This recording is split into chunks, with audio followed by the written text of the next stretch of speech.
엄마, 여기서 없는 사람처럼 살아. 그게 자식 도와주는 거야. 인적 드문 시골의 무반 옆에 남겨진 노모에게 아들이 말했습니다. 기철아, 무슨 소리야? 엄마한테 왜 이래? 매달 약값 200만 원. 엄마는 그 돈이 얼마나 무거운지 알아? 나도 이제 편하게 내 인생 좀 살자고. 아들은 어머니의 양뭉치를 창밖으로 내던지고 저 멀리 사라져 버렸습니다. 떠나는 아들의 차 뒤를 쫓아가던 어머니는 흙바닥에 고꾸라지고 말았어요. 기철아, 기철아! 아들이 사라진 길 끝을 바라보며 오열했지만 흙먼지만 바람에 흩날릴 뿐이었어요.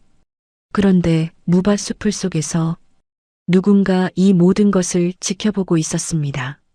사연을 시작하기 전 좋아요 한번 눌러주시고 새해 복 많이 받으세요. 그날 아침 기철은 평소와 다르게 정장을 차려입고 어머니의 방문을 두드렸습니다. 엄마, 오늘 날씨 진짜 좋다. 바람이나 쐬러 가자. 이른이 넘은 순옥 할머니는 아들의 손에 이끌려 침대에서 일어났습니다. 희귀 질환을 앓고 있어 몸이 성치 않았지만 오랜만에 아들이 외출을 권하니 얼굴에 화색이 돌았죠. 기철은 그런 어머니의 손을 다정하게 잡아 거실로 이끌었고 며느리가 미리 챙겨둔 작은 짐 가방을 건네받았습니다. 어머님, 편안한 곳으로 예약해뒀으니까 오늘 하루 푹 쉬다 오세요. 며느리의 목소리는 달콤했지만 그 눈빛은 어딘가 서늘했습니다.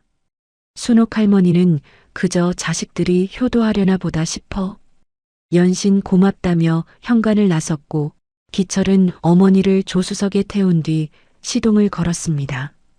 차 안에는 어머니가 좋아하던 옛날 노래가 잔잔하게 흘러나왔습니다. 트로트 가락에 맞춰 창밖을 바라보며 콧노래를 흥얼거리는 어머니의 모습이 백미러에 비쳤죠. 기철은 그 모습을 힐끗 보더니 아무 말 없이 입술을 질끈 깨물었습니다. 그의 두 손은 핸들을 쥔 채 미세하게 떨리고 있었어요. 도심을 벗어나자 풍경이 달라지기 시작했습니다. 아파트와 상가가 사라지고 논밭과 야산이 펼쳐지더니 이윽고 인가조차 보이지 않는 외진 시골길로 접어들었죠. 길 양옆으로는 수확을 앞둔 무밭이 끝없이 이어져 있었고 바람에 흔들리는 무청 소리만이 정막을 채우고 있었습니다. 기철이 갑자기 차를 세웠습니다. 엄마, 저기 봐, 풍경 진짜 좋다. 잠깐 내려서 바람 좀 쐬고 있어. 나 전화 한 통만 금방 하고 올게. 순옥 할머니는 아들의 말에 고개를 끄덕이며 차 문을 열었습니다.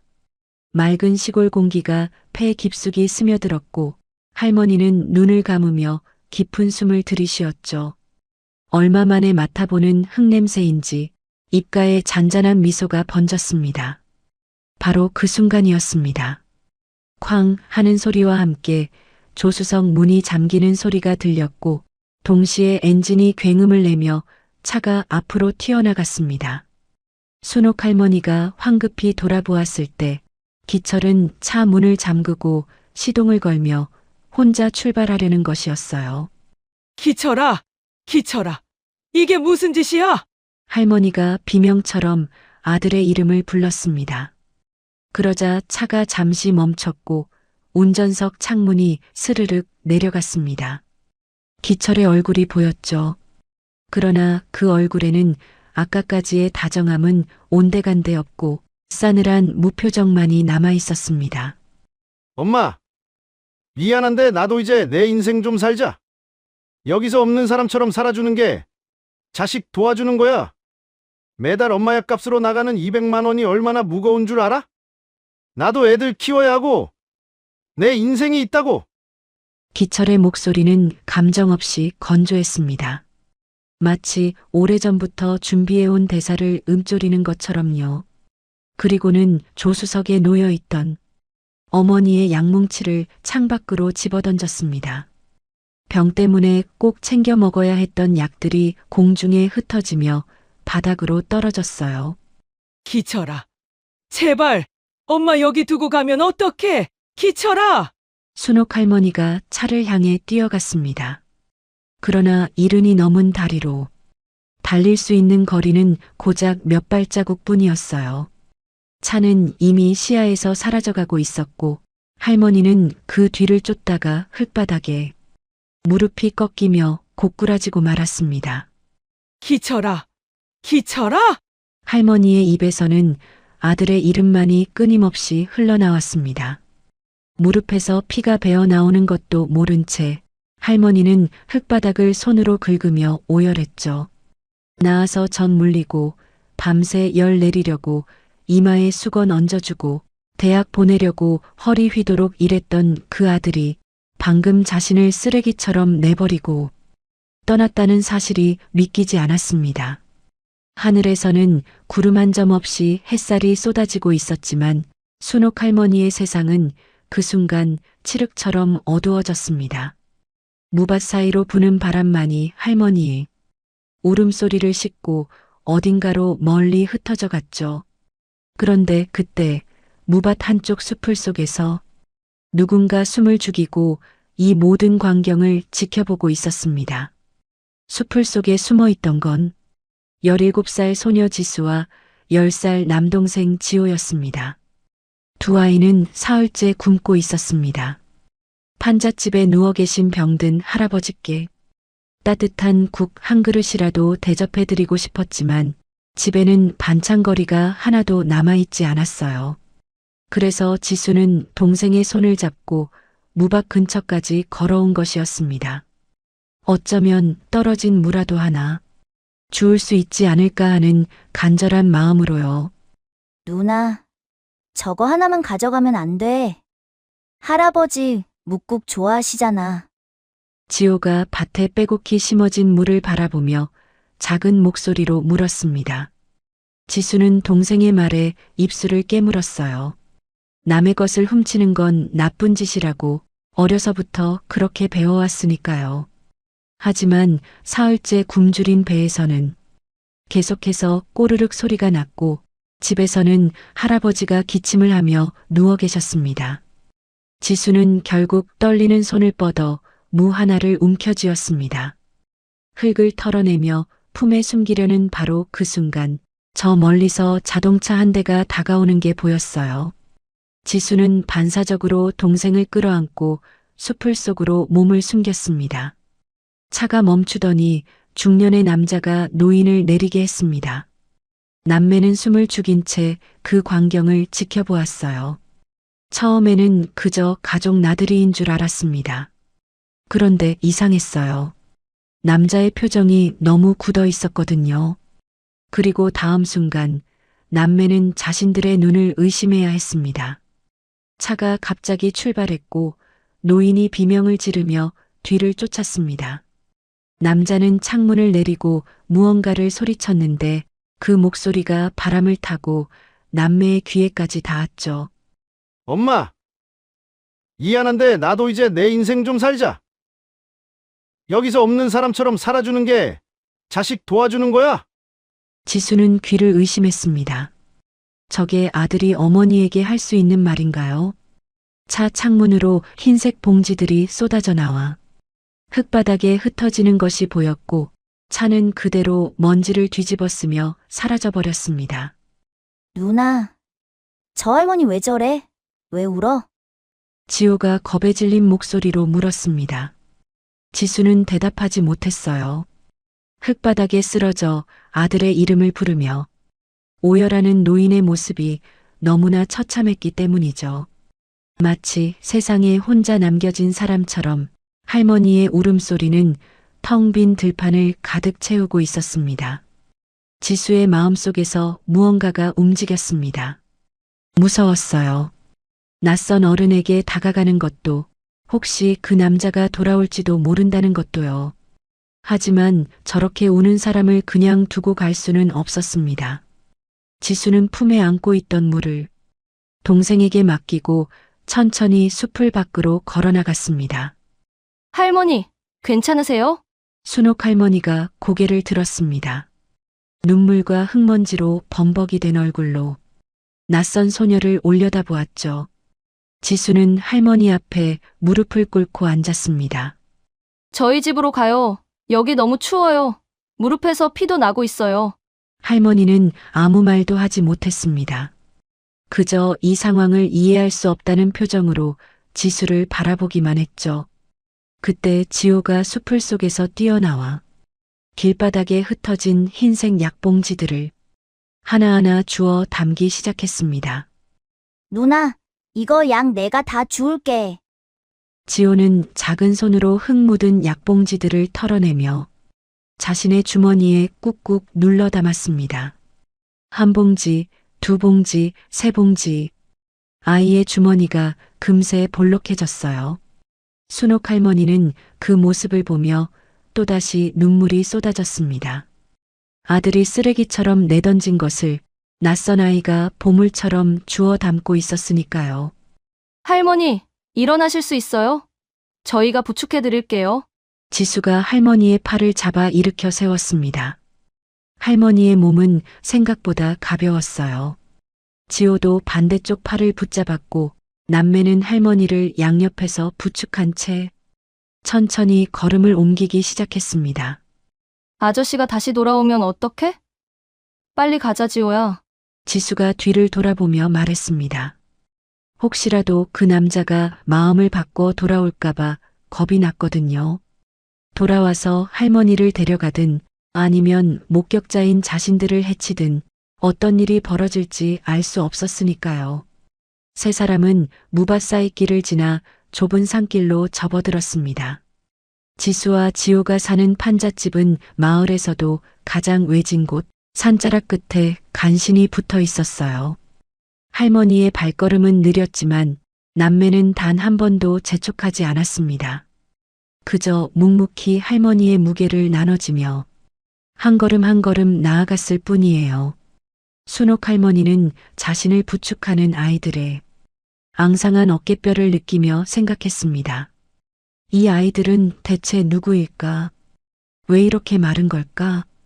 그리고 왜 자신처럼 버려진 낯선 노인을 이렇게까지 챙기는 걸까? 알 수 없었습니다.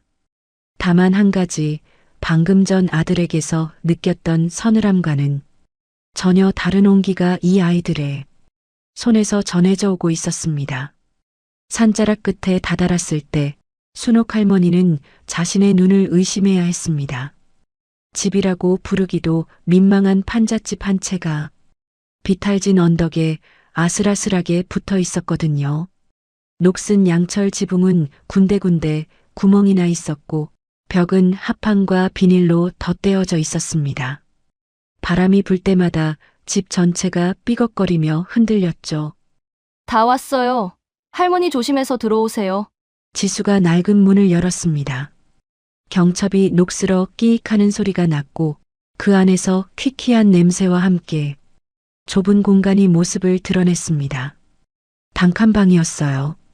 방 한쪽에는 낡은 이불을 덮고 누워있는 노인이 보였고 그 옆으로 깨진 밥솥 하나, 금간 플라스틱 대야 몇 개, 그리고 구석에 쌓인 검은 비닐봉지 몇 개가 전부였습니다. 순옥 할머니는 문턱을 넘지 못하고 그 자리에 멈춰 섰습니다. 평생 아파트에서만 살아왔던 할머니에게 이런 광경은 난생 처음이었거든요. 텔레비전에서나 보던 극빈층의 삶이 눈앞에 펼쳐지자 할머니는 아무 말도 할 수가 없었습니다. 할아버지, 저희 왔어요. 오늘 손님도 모셔왔어요. 지호가 누워있는 노인에게 다가가 작은 목소리로 말했습니다. 이불 속에서 거친 기침 소리가 새어나왔고 가느다란 목소리가 뒤따랐죠. 손님, 누가 이런 데까지 왔어? 남매의 할아버지는 몸을 일으키려다 다시 기침을 토해냈습니다. 가슴 깊은 곳에서 올라오는 듯한 그르렁거리는 소리가 좁은 방 안에 가득 찼어요. 순옥 할머니는 그 기침 소리를 듣는 순간 가슴이 철렁 내려앉았습니다. 자신도 희귀 질환으로 고생하고 있었기에 저 기침이 얼마나 고통스러운 것인지 누구보다 잘 알았거든요. 할아버지, 누우세요. 제가 이따 약 챙겨드릴게요. 지수가 할아버지의 어깨를 부드럽게 눌러 다시 눕히고는 순옥 할머니를 방 안으로 이끌었습니다. 마땅히 앉을 자리도 없어서 지수는 자신이 덮던 얇은 담요를 접어 할머니께 내밀었죠. 여기 앉으세요. 따뜻한 거 금방 해드릴게요. 지수는 아까 무밭에서 가져온 물을 꺼내 들었습니다. 흙이 잔뜩 묻어있는 그 물을 바라보며 지수의 얼굴에 복잡한 감정이 스쳤어요. 남의 밭에서 몰래 가져온 것이라는 죄책감, 하지만 이것이라도 없었으면 오늘도 굶어야 했을 거라는 안도감, 그리고 이 작은 무 하나로 세 사람을 먹여야 한다는 막막함이 뒤섞여 있었죠. 지수는 밖으로 나가 마당 한쪽에 있는 수도가에서 물을 씻기 시작했습니다. 흙이 씻겨 나가자 하얀 속살이 드러났고 지수는 그것을 얇게 썰어 낡은 냄비에 넣었습니다. 반찬은커녕 소금조차 변변치 않았지만 지수는 있는 것들을 최대한 긁어모아 불 위에 냄비를 올렸죠. 시간이 흐르자 좁은 방 안에 구수한 냄새가 퍼지기 시작했습니다. 맑은 국물이 보글보글 끓어오르는 소리가 들렸고 그 소리는 마치 이 초라한 판잣집에 온기를 불어넣는 것 같았어요. 할머니, 다 됐어요. 지호가 조심스럽게 국그릇을 들고 순옥 할머니 앞에 내려놓았습니다. 금간 사기 그릇에 담긴 맑은 묵국이었죠. 건더기라고는 얇게 썬 무 몇 조각이 전부였고 국물도 거의 물에 가까웠습니다. 하지만 그 위로 피어오르는 김은 분명 따뜻했어요. 죄송해요, 할머니. 저희 집에 이것밖에 없어서. 지호가 고개를 푹 숙이며 말했습니다. 10살짜리 아이의 목소리에 미안함과 부끄러움이 가득 담겨 있었죠. 지수도 옆에 서서 어쩔 줄 몰라 하며 손을 비비 꼬았습니다.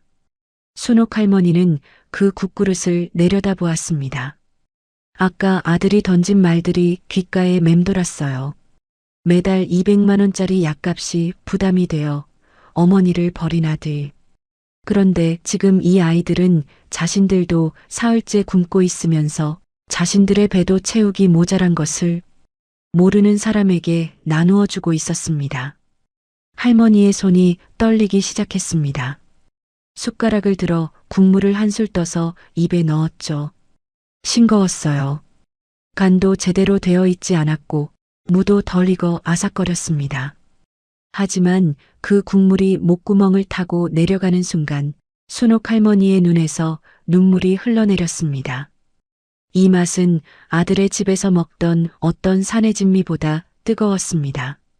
며느리가 차려주던 밥상에서는 단 한 번도 느껴보지 못했던 진심이 이 맑은 국물 안에 오롯이 담겨 있었거든요. 할머니, 왜 울어요? 맛이 이상해요. 지호가 걱정스러운 얼굴로 물었습니다. 순옥 할머니는 고개를 저으며 아이의 손을 꼭 잡았죠. 아니야, 맛있어. 할머니가 먹어본 국 중에 제일 맛있어. 그 말에 지수와 지호의 얼굴에 작은 미소가 번졌습니다. 할머니는 국그릇을 두 손으로 감싸 안으며 다시 한 술 또 한 술 떠먹었어요. 눈물이 계속 흘러내렸지만 멈추지 않았습니다. 방 한쪽에서는 남매의 할아버지가 또다시 기침을 토해내고 있었습니다. 그 거친 숨소리를 들으며 순옥 할머니는 생각했죠. 이 아이들은 아픈 할아버지를 이렇게나 지극정성으로 모시고 있구나. 자신을 버린 아들과는 너무나도 다른 모습이었습니다. 할머니는 기침하는 노인을 바라보며 자신의 처지를 떠올렸습니다. 병들고 늙어 짐이 되었다는 이유로 버림받은 자신, 그리고 역시 병들어 누워있지만 손주들의 헌신적인 보살핌을 받고 있는 저 노인. 같은 병자이되 이렇게 다른 운명이라니 세상은 참 알 수 없었습니다. 밤이 깊어가고 있었습니다. 바람이 불 때마다 판잣집은 흔들렸고 틈새로 찬 공기가 스며들었죠. 하지만 이상하게도 순옥 할머니는 춥지 않았습니다. 작은 묵국 한 그릇이 할머니의 얼어붙은 마음을 조금씩 녹이고 있었으니까요. 그렇게 며칠이 흘렀습니다. 순옥 할머니는 판잣집에 머물며 남매의 일상을 지켜보게 되었는데 그 하루하루가 할머니의 가슴을 무겁게 짓눌렀습니다. 새벽이 채 밝기도 전에 지수는 자리에서 일어났습니다. 낡은 운동화 끈을 동여매고 해진 점퍼를 걸치는 뒷모습이 창문 너머로 보였죠. 17살 한창 학교에 다니며 친구들과 웃고 떠들 나이였습니다. 하지만 지수에게 학교란 이미 오래전에 포기한 꿈이었어요. 할머니, 저 다녀올게요. 지호가 할아버지 약 챙겨드릴 거예요. 지수가 문을 열며 짧게 인사했습니다. 순옥 할머니는 그 가녀린 뒷모습을 바라보며 목이 메었죠. 어디를 가는지 묻지 않아도 알 수 있었습니다. 며칠을 지켜보니 지수가 매일 아침 어디로 향하는지 그리고 무엇을 하고 돌아오는지 보였으니까요. 지수가 향한 곳은 마을 아래 작은 식당이었습니다. 식당 뒷문으로 들어가 고무장갑을 끼고 설거지통 앞에 서는 것이 지수의 일과였어요. 기름때가 덕지덕지 붙은 냄비를 닦고 손님들이 남긴 찌개 그릇을 씻고 바닥에 떨어진 음식물을 치우는 일. 하루 종일 허리 한번 펴지 못하고 일해야 받을 수 있는 돈은 고작 얼마 되지 않았습니다. 하지만 지수에게 그보다 더 귀한 것이 있었습니다. 야, 이거 버리는 건데 가져갈래? 누룽지랑 반찬 좀 남은 거야. 점심시간이 끝나고 식당 주인이 음식물 쓰레기통에 버리려던 남은 것들을 건넸습니다. 솥바닥에 눌어붙은 누룽지 조각들, 김치 몇 젓가락, 시들어가는 콩나물 한 줌. 누군가에게는 쓰레기였지만 지수에게는 가족을 먹일 수 있는 보물이었죠. 고맙습니다. 정말 고맙습니다. 지수는 연신 고개를 숙이며 그것들을 비닐봉지에 담았습니다. 식당 주인은 대수롭지 않다는 듯 손을 내저었지만 지수의 눈에는 눈물이 그렁그렁 맺혀 있었어요. 이것으로 오늘 저녁은 해결할 수 있겠다는 안도감과 남이 버리는 음식을 받아야만 하는 서러움이 뒤섞인 눈물이었습니다. 한편 지호에게도 매일 해야 하는 일이 있었습니다. 10살짜리 아이는 학교가 끝나고 오는 길에 검은 비닐봉지 하나를 들고 시장통을 돌아다녔습니다. 장사를 마친 상인들이 좌판을 정리하며 버리는 것들, 시들어서 팔 수 없는 배춧잎이나 흠집이 나서 상품 가치가 없어진 감자, 뿌리가 물러진 파 같은 것들을 주워 담는 것이 지호의 일이었죠. 아저씨, 이거 가져가도 돼요? 지호가 좌판 밑에 굴러다니는 감자를 가리키며 물었습니다. 상인은 귀찮다는 듯 고개를 끄덕였고 지호는 얼른 그것을 비닐봉지에 담았어요. 그렇게 시장 한 바퀴를 돌고 나면 봉지 안에는 시든 채소들이 제법 모였습니다. 대부분 사람들이 거들떠보지도 않는 것들이었지만 지호의 손에서는 그것들이 귀한 식재료로 다시 태어났죠. 해가 질 무렵 남매는 각자의 전리품을 들고 판잣집으로 돌아왔습니다. 지수가 가져온 누룽지와 남은 반찬들, 지호가 주워온 채소들을 식탁 위에 펼쳐놓고 그날의 저녁을 준비했어요. 순옥 할머니는 그 모습을 말없이 지켜보았습니다. 아이들이 얼마나 힘들게 이것들을 구해왔는지 알기에 차마 말을 꺼낼 수가 없었죠. 그런데 밥상이 차려지고 나서 할머니는 또 한 번 가슴이 미어지는 것을 느껴야 했습니다. 지수와 지호는 자신들이 힘들게 구해온 음식을 먼저 할머니와 할아버지 밥그릇에 얹어주었거든요. 그나마 상태가 나은 반찬은 어른들 앞으로, 시들거나 상한 부분은 자신들 앞으로. 할머니, 많이 드세요. 내일은 더 좋은 거 구해올게요. 지호가 환하게 웃으며 말했습니다. 그 웃음이 너무나 맑아서 순옥 할머니는 숟가락을 들 수가 없었어요. 이 아이들은 자신들도 배가 고플 텐데 어떻게 이렇게까지 할 수 있는 걸까요? 저녁을 먹고 난 뒤 지호는 어디선가 작은 상자를 가져왔습니다. 그 안에는 처음 할머니를 발견했던 날, 길바닥에서 주워 담았던 약봉지들이 가지런히 정리되어 있었죠.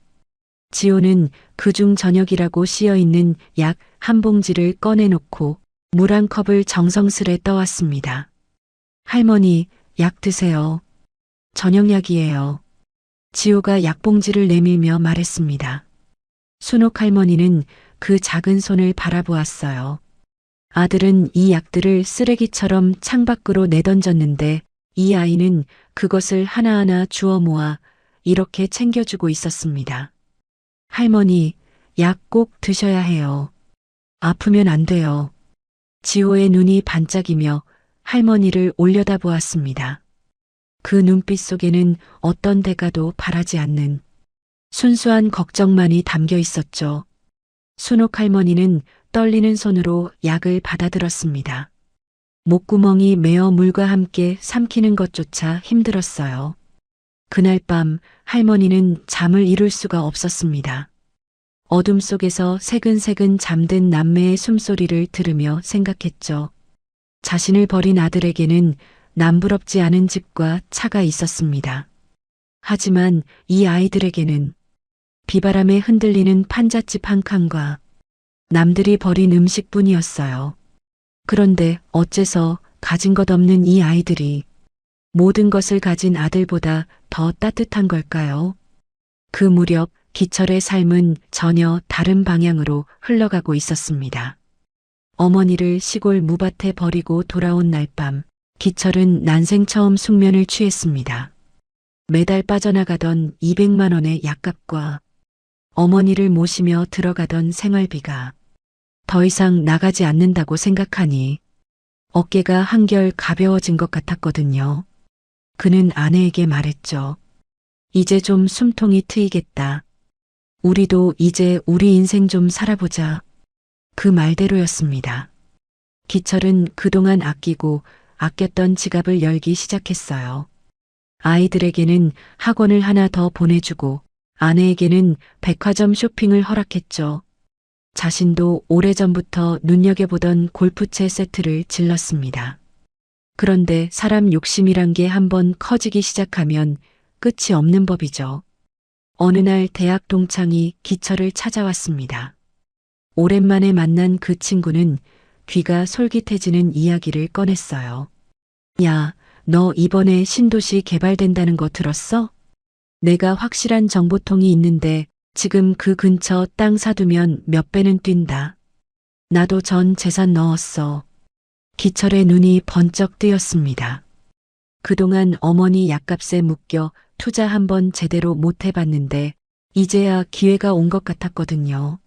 하지만 당장 투자할 만한 목돈이 없었습니다. 그래서 기철은 무리수를 뒀습니다.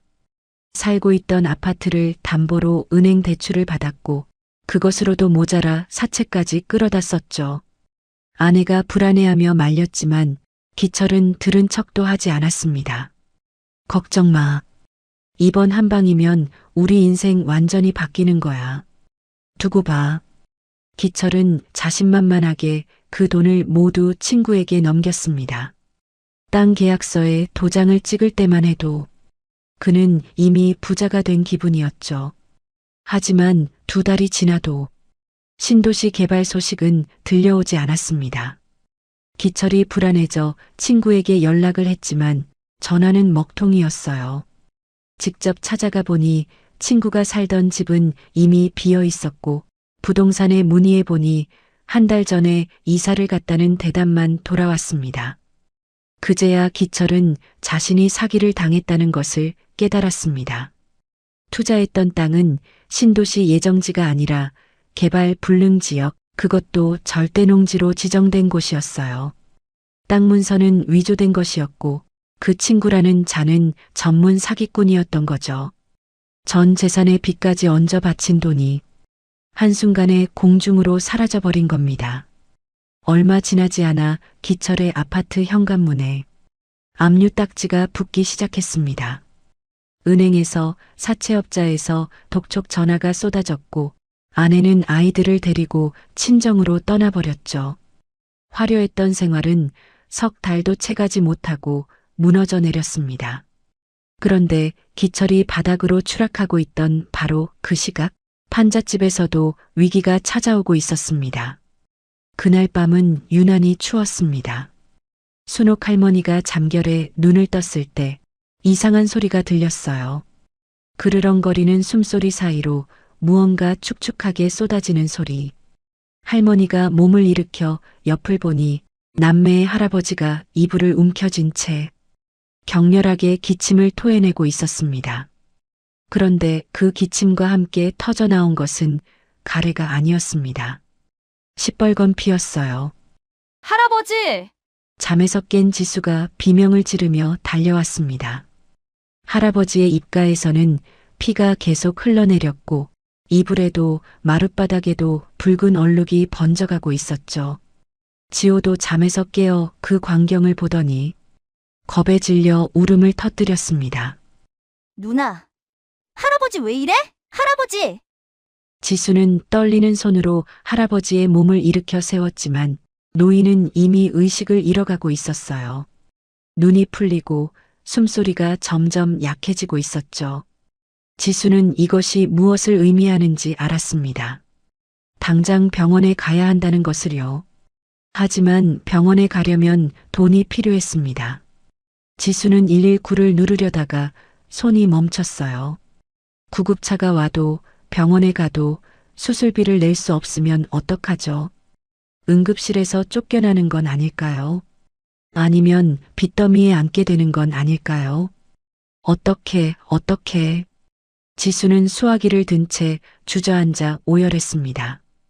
119를 눌러야 한다는 것을 알면서도 손가락이 움직이지 않았어요.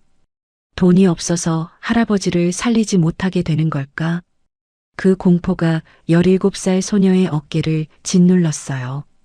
순옥 할머니는 그 모습을 지켜보았습니다. 울부짖는 지수, 겁에 질린 지호, 피를 토하며 숨이 꺼져가는 노인. 그리고 그 모든 비극의 원인이 된 한 단어, 돈. 할머니의 눈빛이 달라졌습니다. 더 이상 망설일 때가 아니었습니다. 할머니는 품속에 숨겨두었던 작은 보따리를 꺼냈어요. 그 안에는 전화기 하나가 들어 있었죠.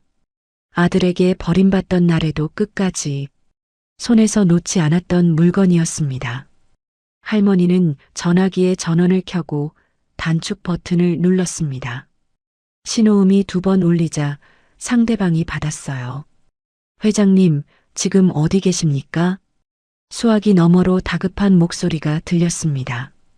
순옥 할머니는 낮지만 서리빨처럼 또렷한 목소리로 말했습니다. 지금 당장 내 주치의랑 앰뷸런스 1위로 보내. 지수가 눈물범벅이 된 얼굴로 할머니를 올려다보았습니다. 할머니, 지금 누구한테 전화하신 거예요? 순옥 할머니는 아이의 손을 꼭 잡아주며 말했습니다. 걱정 마. 할아버지 살릴 수 있어. 할미가 다 해줄게. 그 목소리에는 흔들림이 없었습니다. 전화를 끊은 뒤 시간이 멈춘 것처럼 느껴졌습니다. 지수는 여전히 수화기를 든 채 멍하니 할머니를 바라보았고 지호는 피를 흘리며 쓰러진 할아버지 곁에서 울음을 삼키고 있었죠. 순옥 할머니는 두 아이에게 다가가 조용히 말했습니다. 이제 곧 사람들이 올 거야. 할아버지 일으켜서 밖으로 나갈 준비하자. 지수는 영문을 모른 채 할머니의 말에 따랐습니다. 도대체 무슨 일이 벌어지는 건지 할머니가 전화한 곳이 어딘지 아무것도 알 수 없었어요. 하지만 할머니의 목소리에는 무언가 믿어도 될 것 같은 힘이 담겨 있었죠. 그로부터 20-30분이 흐른 뒤였습니다. 어둠 속에서 사이렌 소리가 들려오기 시작했어요. 처음에는 멀리서 희미하게, 그러다 점점 가까워지더니 이윽고 판잣집 앞 좁은 길을 환하게 비추며 차량 행렬이 나타났습니다. 그런데 그것은 평범한 119 구급차가 아니었습니다. 맨 앞에 선 것은 흰색 차체에 금색 라인이 둘러진 최고급 사설 구급차였어요. 그 뒤를 따라 검은색 세단 세 대가 일렬로 멈춰섰고 차 문이 열리자 정장을 빼입은 사람들이 우르르 쏟아져 나왔습니다. 지수와 지호는 눈이 휘둥그레졌습니다. 이런 차들은 텔레비전에서나 보던 것이었거든요. 그것도 한 대가 아니라 여러 대가 이 외딴 산골짜기 판잣집까지 찾아온 거였죠. 구급차에서 의료진이 뛰어내렸습니다. 흰 가운을 입은 의사와 간호사들이 들것을 들고 판잣집 안으로 들어왔어요. 그 동작은 일사불란했고 마치 오래전부터 이런 상황에 대비해 온 것처럼 능숙했습니다. 환자 상태 확인합니다. 산소 포화도 측정하고 수액 라인 확보해. 의사의 지시가 떨어지자마자 간호사들이 움직였습니다. 할아버지의 몸에 산소 마스크가 씌워지고 팔에는 수액 바늘이 꽂혔죠. 순식간에 벌어진 일이었습니다. 지수는 그 광경을 멍하니 바라보다가 다리에 힘이 풀려 주저앉았어요. 누나, 저 사람들 누구야? 왜 이렇게 많이 와? 지호가 누나의 옷자락을 붙잡으며 물었습니다. 지수도 대답할 수가 없었어요. 방금 전까지 수술비 걱정에 119조차 누르지 못하고 울고 있었는데 지금 눈앞에는 대학병원 응급실 못지않은 의료진이 할아버지를 치료하고 있었으니까요. 그때 검은 세단 한 대에서 중년의 남자가 내렸습니다. 단정하게 빗어넘긴 머리에 고급 정장을 입은 그 남자는 곧장 순옥 할머니에게 다가와 허리를 깊이 숙였습니다. 회장님, 늦어서 죄송합니다. 회장님? 그 호칭을 듣는 순간 지수의 머릿속이 하얘졌습니다. 회장님이라고요? 지금 이 낡은 옷을 입고 며칠째 자신들과 함께 판잣집에서 지내던 이 할머니가 비서실장이라는 남자는 차 트렁크에서 무언가를 꺼내왔습니다. 그것은 짙은 회색빛 실크 코트였어요. 그는 공손하게 그 코트를 펼쳐 순옥 할머니의 어깨에 걸쳐드렸습니다. 그 순간 마법처럼 모든 것이 달라졌습니다. 낡은 옷 위에 실크 코트를 걸친 순옥 할머니는 더 이상 시골길에 버림받은 노인이 아니었어요. 똑바로 편 허리, 서늘하면서도 위험 있는 눈빛, 사람들을 압도하는 아우라. 그 자리에는 수십 년간 재건축 사업을 일궈온 거물 자산가, 진짜 회장님이 서 있었습니다. 환자 상태는? 할머니가 물었습니다. 그 목소리는 며칠간 아이들에게 들려주던 다정한 할머니의 목소리가 아니었어요. 명령하고 지시하고 결정하는 사람의 목소리였죠. 폐출혈입니다. 지금 바로 서울로 이송해서 수술해야 합니다. 의사가 보고했습니다. 순옥 할머니는 고개를 끄덕였어요. 내 전담 의료팀에 연락해.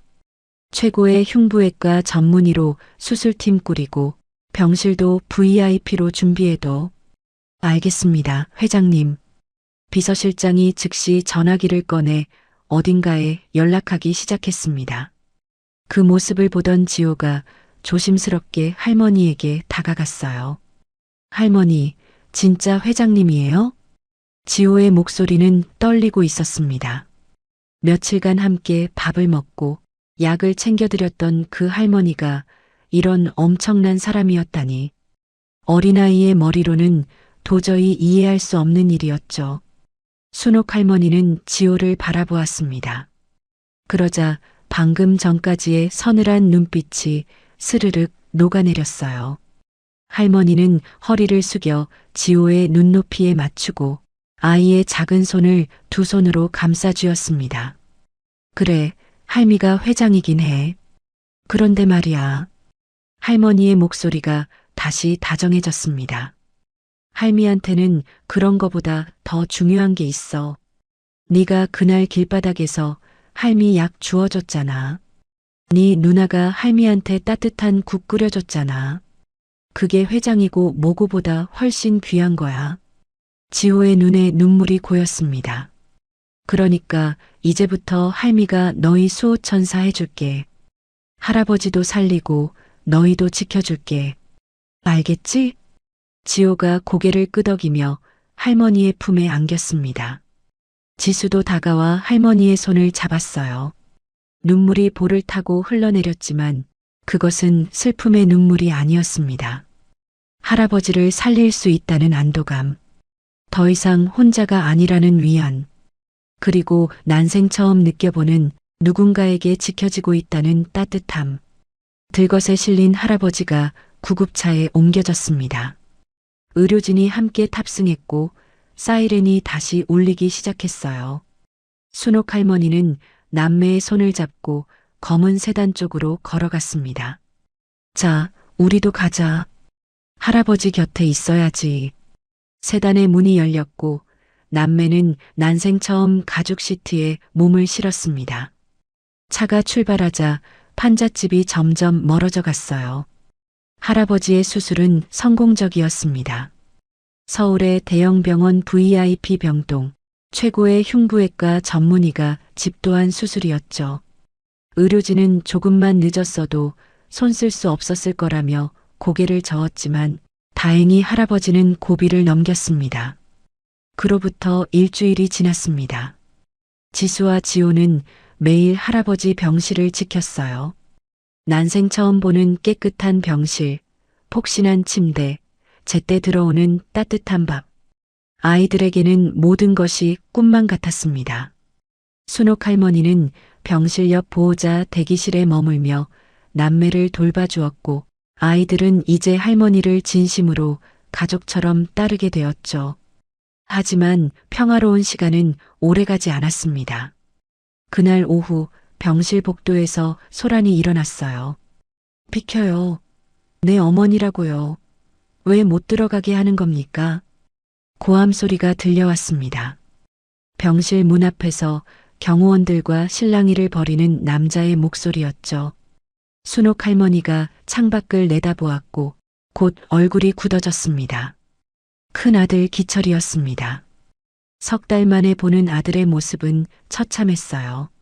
한때 말끔하게 빗어 넘기던 머리카락은 기름지게 헝클어져 있었고 정장 대신 구겨진 점퍼를 걸치고 있었죠. 볼은 푹 꺼져 있었고 눈 밑에는 짙은 그림자가 드리워져 있었습니다.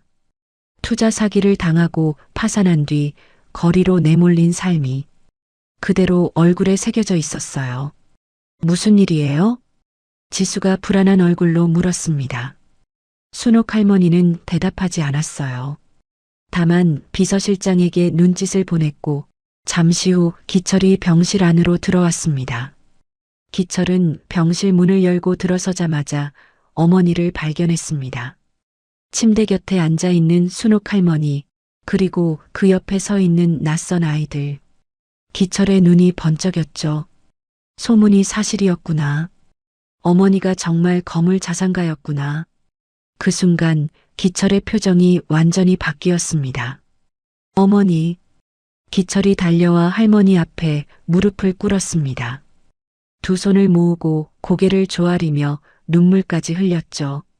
어머니, 제가 정말 전국을 뒤지며 찾아 헤맸습니다.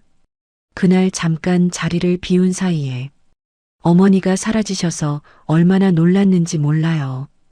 경찰에도 신고하고 수소문도 하고 잠도 못 자고 찾아다녔습니다. 그 말을 듣는 순간 지수의 얼굴이 창백해졌습니다. 저 사람이었어요. 그날 무반 옆에서 할머니를 차에서 내리게 하고 약봉지를 창밖으로 내던지고 없는 사람처럼 살아달라고 소리치며 도망갔던 그 남자. 지수는 그 장면을 똑똑히 기억하고 있었습니다. 기철은 거기서 멈추지 않았어요. 그는 지수와 지호를 향해 돌아서더니 또다시 무릎을 꿇었습니다. 아이들의 손을 덥석 잡으며 눈물을 글썽이는 연기를 했죠. 얘들아, 정말 고맙다. 우리 어머니를 구해줘서 진심으로 감사해. 너희는 내 아들, 딸이나 다름없어. 아니, 이제부터 너희를 내 자식처럼 여길게. 지호는 어리둥절한 표정으로 기철을 올려다보았습니다. 하지만 지수는 달랐어요. 그날의 기억이 선명하게 되살아났거든요. 저 입으로 할머니에게 뭐라고 했는지, 저 손으로 약봉지를 어떻게 내던졌는지. 지수가 손을 확 빼며 뒷걸음질 쳤습니다. 그때 순옥 할머니의 목소리가 병실 안을 가득 채웠습니다. 누구신데 여기서 소란을 피우시는 겁니까? 기철이 고개를 들었습니다. 할머니의 눈빛은 얼음장처럼 차가웠어요. 어머니, 저예요. 기철이요. 어머니 아들이잖아요. 기철이 다급하게 말했습니다. 하지만 할머니는 눈 하나 깜짝하지 않았죠. 아들이요? 내 아들은 3달 전에 죽었습니다. 네, 무슨 말씀이세요? 시골 길바닥에서 늙은 어미를 버리고 가던 날, 제 아들은 죽었습니다. 기철의 얼굴이 새하얘졌습니다. 기철은 당황해서 눈을 이리저리 굴렸고 곧 다시 눈물을 짜내며 말을 이었습니다. 어머니, 그건 제가 잠깐 정신이 나갔던 거예요. 정말 죽을 죄를 지었습니다. 용서해 주세요. 다시는 안 그럴게요. 순옥 할머니는 아무 말 없이 기철을 바라보았습니다. 그 시선 앞에서 기철의 연기는 점점 허물어지기 시작했어요. 어머니, 사실은요. 결국 기철이 본심을 드러냈습니다. 저 지금 죽게 생겼어요. 투자했다가 사기당해서 빚이 산더미예요. 집도 압류당하고 마누라도 애들 데리고 도망가 버렸어요. 사채업자들이 저 죽이려고 해요. 제발 살려주세요, 엄마. 엄마가 돈 많다면서요? 조금만 도와주세요. 기철은 바닥에 이마를 찌우며 울부짖었습니다. 방금 전까지의 효자 연기는 온데간데였고 돈에 미쳐 날뛰는 추한 민낯이 고스란히 드러났죠. 나 좀 살려줘요, 엄마. 아들이 이렇게 비는데 모른 척 할 거예요? 지호가 겁에 질려 지수 뒤로 숨었습니다. 지수는 동생을 감싸 안으며 이를 악물었어요. 저 사람이 할머니의 아들이라는 게 믿기지 않았습니다. 어떻게 부모를 버린 사람이 저렇게 뻔뻔하게 돈을 구걸할 수 있는 걸까요? 순옥 할머니는 자리에서 천천히 일어났습니다. 바닥에 엎드린 기철을 내려다보는 그 눈빛에는 분노도 슬픔도 미움도 없었어요. 그저 낯선 사람을 보는 것 같은 무심함만이 담겨 있었죠. 비서실장, 할머니가 불렀습니다. 이 사람을 내보내. 다시는 내 앞에 나타나지 못하게 해.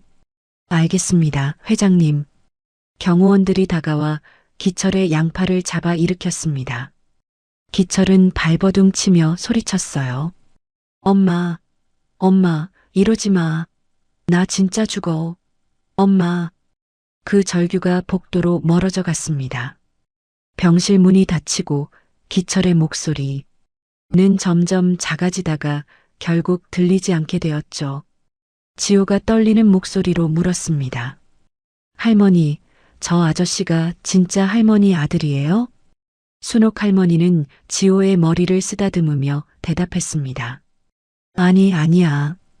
할미 아들은 오래전에 죽었어. 저 사람은 할미가 모르는 사람이야. 그 말에는 깊은 슬픔이 담겨 있었습니다. 하지만 할머니는 그 슬픔을 애써 삼키며 아이들을 안아주었죠. 세상에서 가장 가까워야 할 사람에게 버림받은 상처. 그것을 치유해 준 건 피 한 방울. 섞이지 않은 낯선 아이들이었습니다. 하지만 기철은 포기하지 않았습니다. 병원에서 쫓겨난 뒤에도 매일같이 찾아왔어요.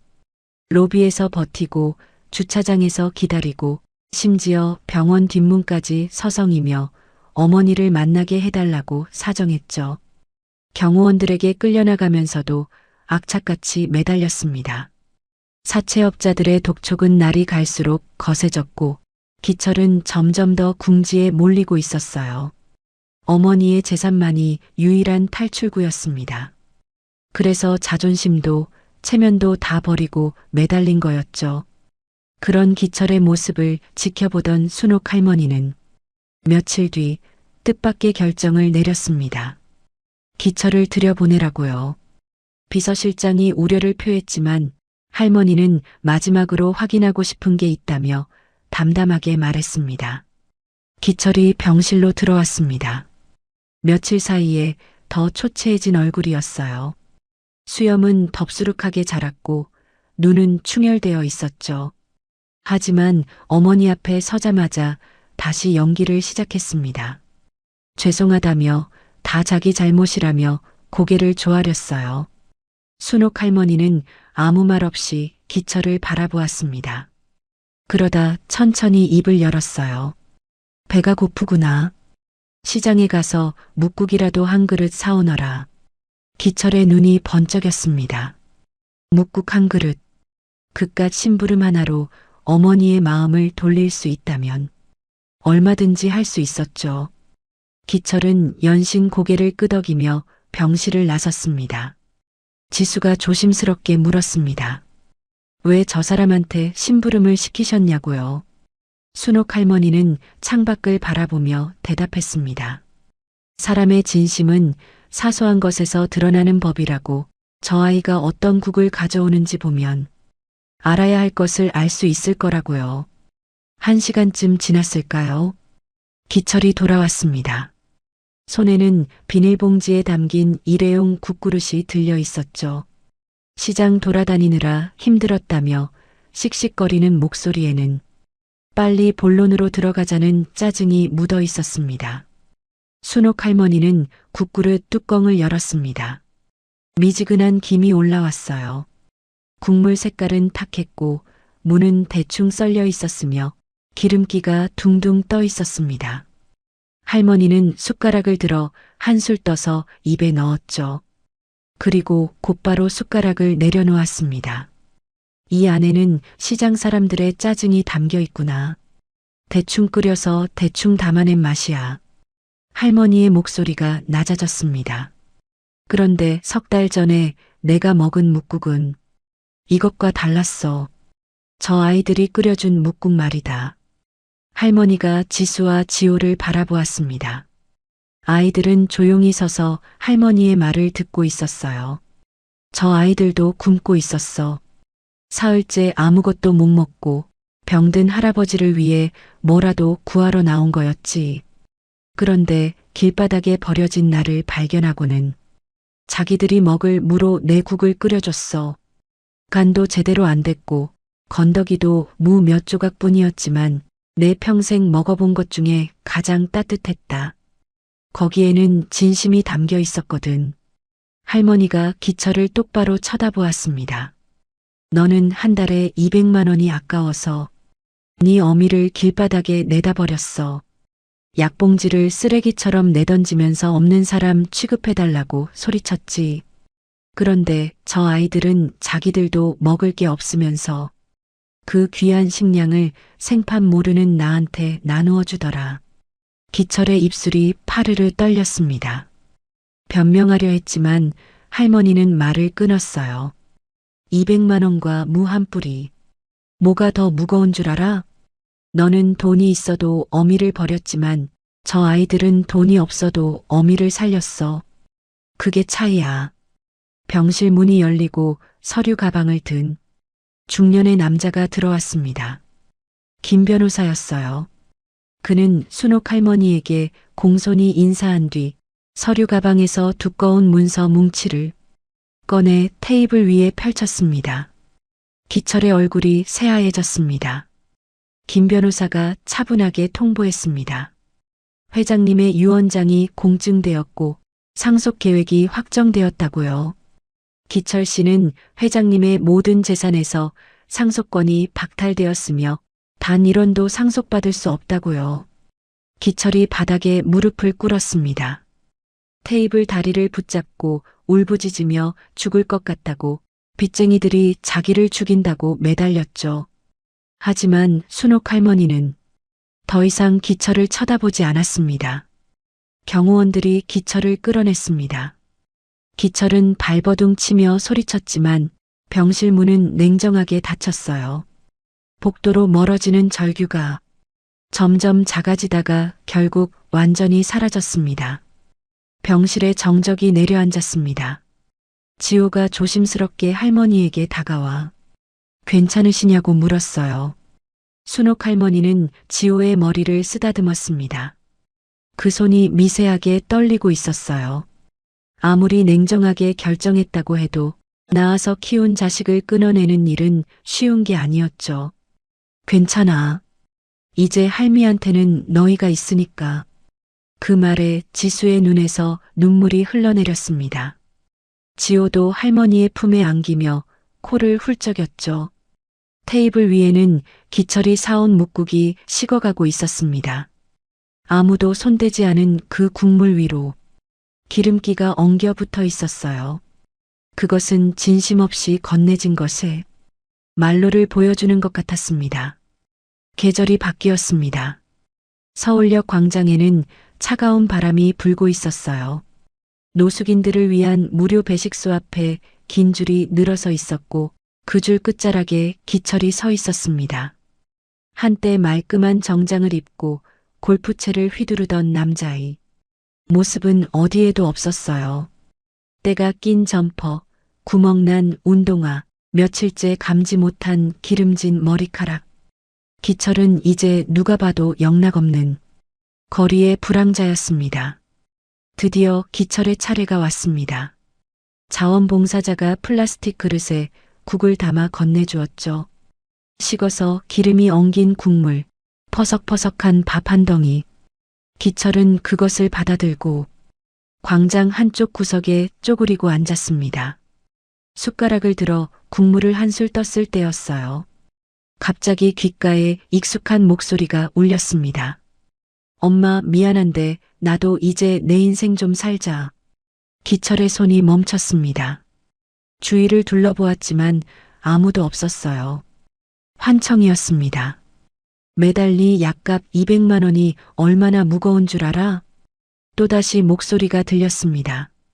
그날 시골 무밭에서 어머니에게 내뱉었던 자신의 말이었죠. 기철은 머리를 감싸쥐었습니다. 하지만 환청은 멈추지 않았어요. 여기서 없는 사람처럼 살아주는 게 자식 도와주는 거야. 기철의 눈앞에 그날의 장면이 떠올랐습니다. 흙바닥에 쓰러져 자신의 이름을 부르며 울부짖던 어머니의 모습, 창밖으로 내던진 약봉지들이 바람에 흩날리던 모습, 백미러에 점점 작아지던 어머니의 실루엣. 그때는 몰랐습니다. 그 순간 자신이 버린 것이 무엇인지. 기철은 국그릇을 내려놓고 무릎에 얼굴을 묻었습니다. 어깨가 들썩였어요. 울음소리는 내지 않았지만 그의 몸 전체가 흐느끼고 있었습니다.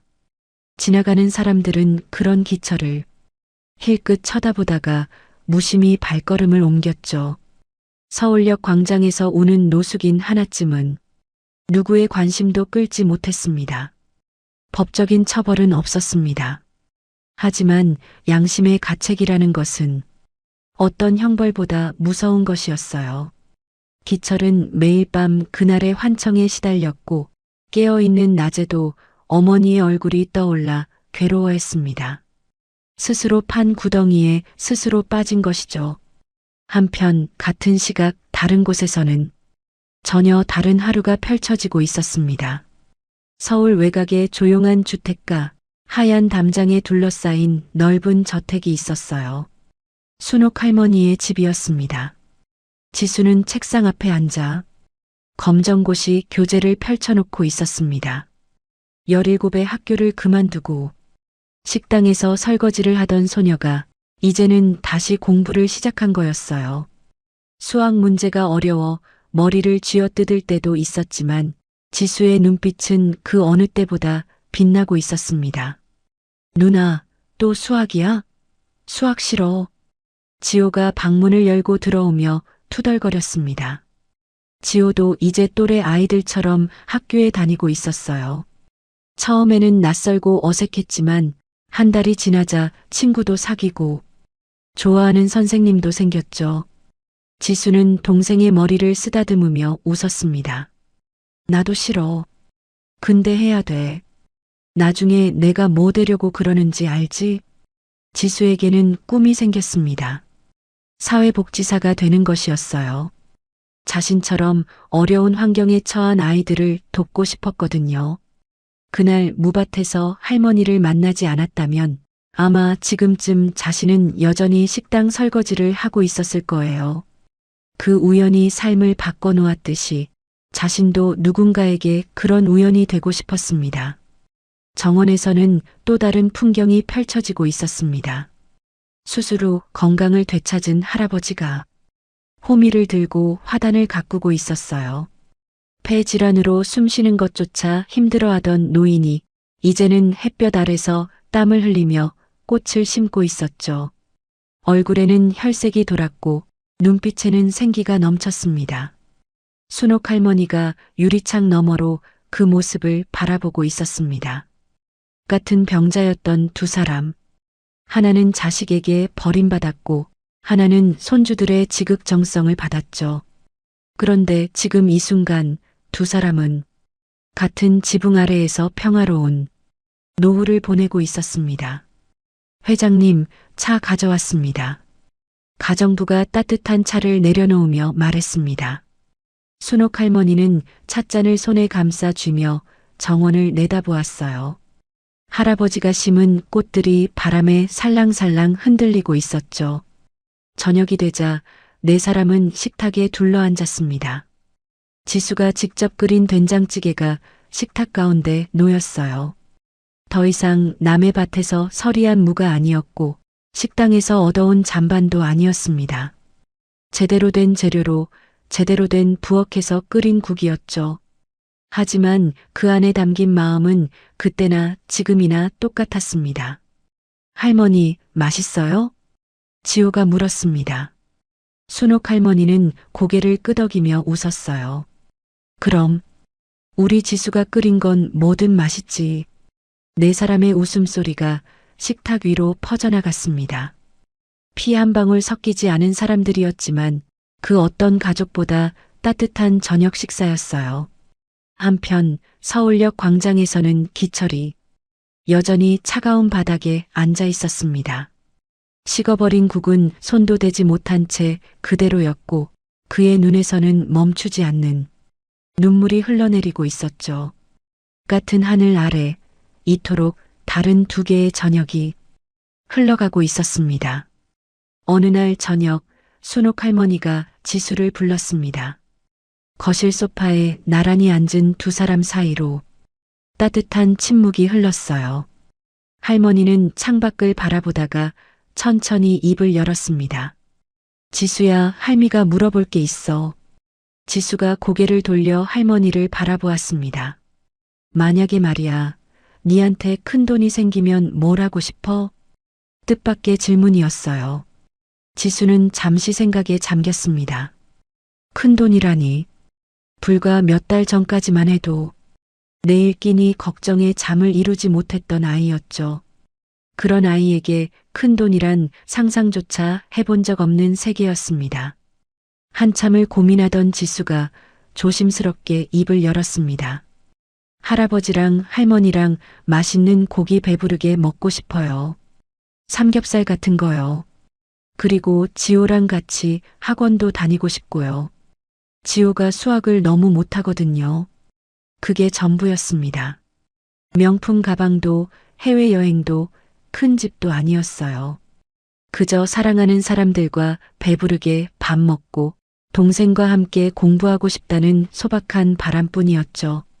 순옥 할머니의 눈시울이 붉어졌습니다. 이 아이는 세상 모든 것을 가질 수 있는 기회 앞에서 고작 삼겹살 한 끼와 동생 학원비를 말하고 있었습니다. 할머니는 지수의 손을 꼭 잡았습니다.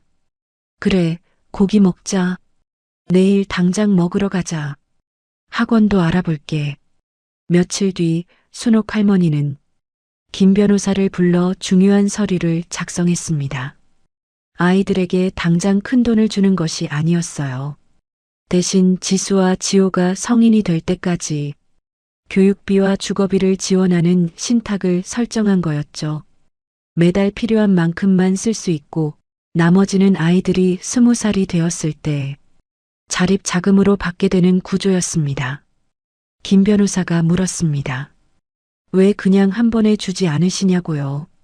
순옥 할머니는 창밖을 바라보며 대답했습니다.